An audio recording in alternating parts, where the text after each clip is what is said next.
Assalamualaikum warahmatullahi wabarakatuh. Kami dari kelompok 1 akan mempresentasikan tentang penyelesaian sengketa batas maritim antara Kosta Rika dan Nicaragua di Laut Karibia dan Samudra Pasifik dalam perspektif UNCLOS 1982. Di kelompok kami beranggotakan 5 orang yang terdiri dari Galih Pujangga Dewanta Utama, Irwan Saputra, Arga SP, Agil Dirgantara, Muhammad Benteng Tinambunan.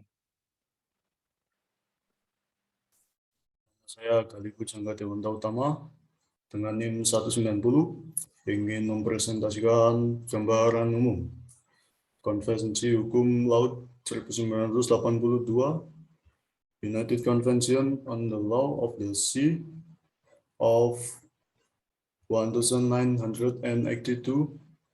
UNCLOS 3, digunakan untuk menentukan seberapa besar kekuasaan yang dimiliki oleh suatu negara di wilayah perairan. Penerapan batas maritim menimbulkan sengketa antar negara. Kosta Rika yang bersengketa dengan Nicaragua di Laut Karibia dan Samudra Pasifik. Upaya penyelesaian sengketa telah dilakukan dengan negosiasi diplomatik antara tahun 2002, 2005, dan 2013. Namun gagal untuk membangun suatu kesepakatan batas maritim antara Kosta Rika dan Nicaragua di Laut Karibia dan Samudra Pasifik. Pada tahun 2014, akhirnya kedua negara sepakat untuk melembagakan penyelesaian sengketa kepada Mahkamah Internasional berkaitan dengan sengketa batas maritim di Laut Karibia dan Samudra Pasifik.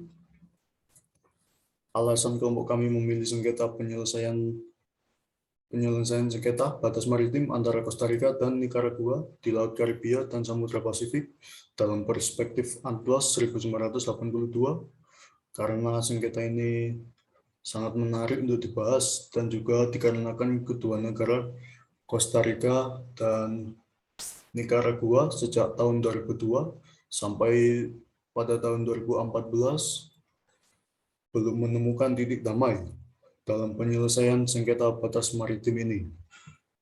Next. Nama Agil Dirgantara NIM 145. Gambaran singkat. Sengketa maritim boundary delimitation antara Kosta Rika dengan Nicaragua telah terjadi sejak tahun 2002. Upaya damai dalam penyelesaian sengketa antar keduanya berupa negosiasi telah dilakukan dengan tujuan agar tercapainya perjanjian batas maritim tunggal antara dua negara di wilayah Laut Karibia dan Samudra Pasifik. Kosta Rika dan Nicaragua tidak hanya bersengketa di wilayah Samudra Pasifik, namun juga di wilayah Laut Karibia. Negosiasi telah dilakukan oleh kedua negara sejak tahun 2002 sampai dengan tahun 2005. Dalam negosiasi tersebut, keduanya memfokuskan pada persetujuan titik dasar di wilayah Laut Karibia. Tetapi pada akhirnya tidak ada kesepakatan antar dua negara mengenai titik dasar batas maritim tersebut. Next. Saya Arga Sawang Pratama dengan NIM 198. Kajian teori penyelesaian sengketa batas maritim antara Kosta Rika dan Nicaragua di Laut Karibia dan Samudra Pasifik dalam perspektif UNCLOS 1982. Lembaga Peradilan Internasional atau Mahkamah Internasional dalam rangka mencapai solusi yang adil seringkali menggunakan prinsip two-stage approach, pendekatan dua tahap, dalam penyelesaiannya. Hal pertama yang harus dilakukan dalam penerapan prinsip two-stage approach adalah dengan menggunakan prinsip equidistant atau garis tengah bumi sebagai posisi awal bagi negara yang bersengketa sebagai batas sementara. Tahap selanjutnya dengan melanjutkan modifikasi terhadap prinsip equidistant tersebut. Modifikasi dipilih karena adanya unsur relevan seperti adanya pulau, bebatuan, atau kondisi relevan lainnya. Tahap terakhir adalah dilakukannya negosiasi antara negara yang bersengketa untuk menetapkan perlu atau tidaknya merubah posisi garis equidistant tersebut berdasarkan pertimbangan relevan dan masuk akal yang dapat diterima oleh kedua belah pihak. Pada kasus ini, antara negara Costa Rica dan Nicaragua, Mahkamah Internasional pun turun tangan. Dimulai pada awal 2002 yang dilakukan demi tercapainya kesepakatan perjanjian batas maritim tunggal antara Costa Rica dan Nicaragua di Laut Karibia dan Samudra Pasifik.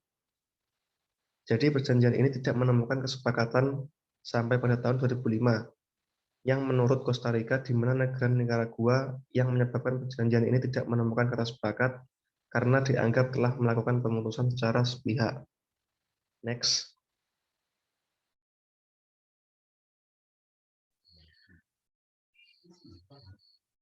Saya Irwan Saputra dengan NIM 176.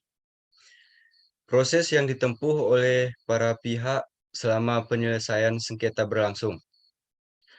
Ada beberapa proses yang ditempuh oleh kedua pihak selama penyelesaian sengketa berlangsung, yaitu Costa Rica pada Maret 2013 mengajak kembali Nicaragua untuk melakukan negosiasi yang berkaitan dengan sengketa di Laut Karibia dan Samudra Pasifik.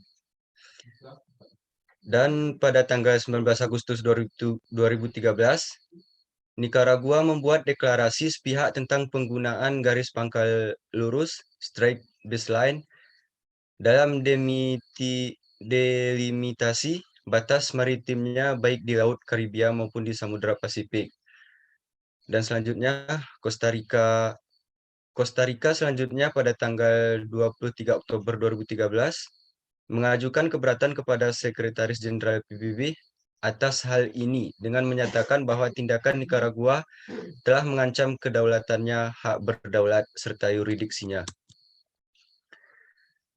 Akibat gagalnya dari serangkaian negosiasi yang dilakukan oleh Costa Rica dan Nicaragua, maka mereka sepakat untuk menyelesaikan sengketa batas maritim ini dengan bantuan pihak ketiga. Pihak ketiga yang dipilih di sini adalah Mahkamah Internasional yang menerima tuntutan dari Costa Rica atas Nicaragua pada tanggal 25 Februari 2014 berkaitan dengan sengketa delimitasi batas maritim di Laut Karibia dan Samudra Pasifik. Next. Saya M. Benteng Cinambunan NIM 529, yaitu selanjutnya tentang kesepakatan yang dicapai. Sesuai dengan pasal 279 Unclos 1982 tentang penyelesaian sengketa secara damai, Nicaragua dan Costa Rica telah melakukan beberapa negosiasi untuk menyelesaikan sengketa batas maritim di Laut Karibia dan Samudra Pasifik. Negosiasi dimulai sejak tahun 2002 yang memfokuskan pada pembahasan mengenai menentukan titik dasar base point, starting point di wilayah Laut Karibia. Negosiasi ini berakhir pada tahun 2005 dengan hasil tidak ada kesepakatan antara kedua negara mengenai penetapan titik dasar batas maritim. Nicaragua berhasil memenangkan gugatan kasus perbatasan perairan terhadap Costa Rica di Mahkamah Internasional ICJ. Mahkamah Internasional menetapkan 3/4 kawasan perairan dan dasar laut yang menjadi sengketa untuk Nicaragua. Keputusan sengketa ini hasil voting atau pemungutan suara dengan total 16 hakim memilih Nicaragua dan tidak ada seorang hakim pun memilih Costa Rica.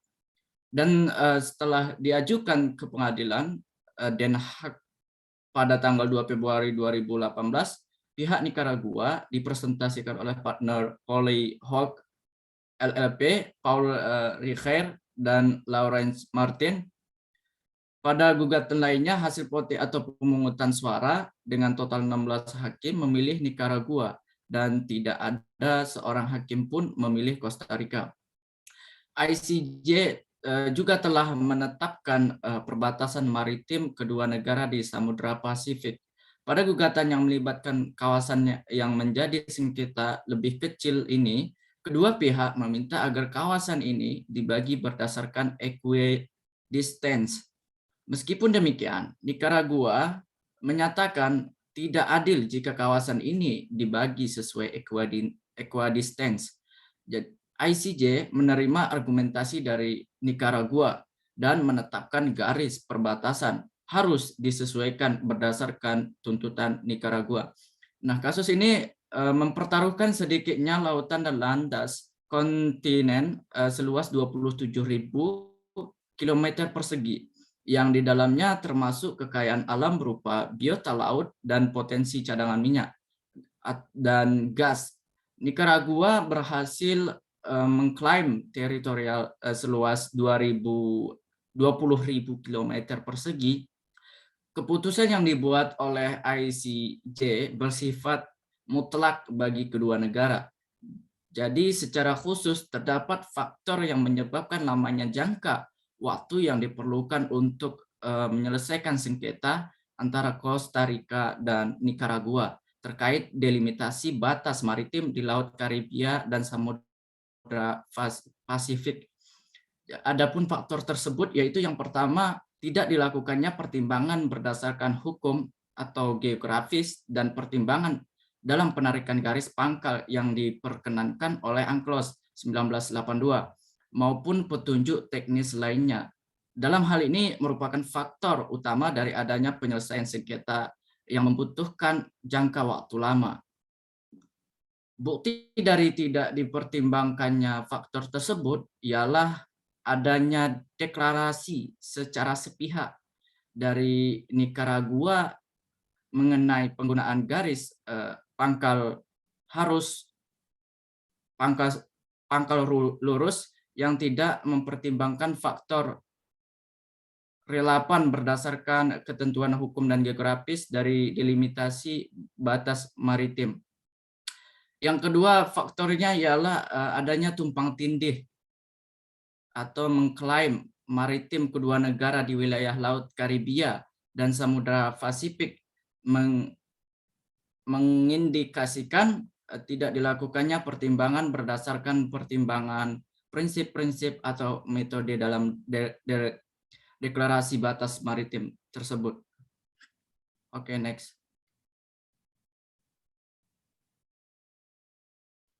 Penutup dan saran. Penutup. Bisa disimpulkan bahwasannya kekuasaan tertinggi itu terbentuk karena adanya kedaulatan. Sejak tahun 2002, penyelesaian yang berkepanjangan terkait sengketa antara Costa Rica dan Nicaragua terkait persoalan penetapan batas laut. Negosiasi ini agar tercapainya tujuan yang telah dilakukan antara kedua negara di Laut Karibia dan Samudra Pasifik ini sebagai bentuk perjanjian batas maritim tunggal yang dilakukan secara damai dari penyelesaian sengketa antar kedua negara. Saran, sebaiknya permasalahan kasus tumpang tindih batas wilayah antara Costa Rica dengan Nicaragua diselesaikan berdasarkan pasal 38 Statuta Mahkamah Internasional, di mana penyelesaiannya dengan menggunakan prinsip keadilan dalam pasal yang prosedural, yaitu mewajibkan negara yang berdampingan maupun berhadapan untuk membuat perjanjian batas wilayah maritim. Sekian dari presentasi kelompok kami. Wassalamualaikum warahmatullahi wabarakatuh.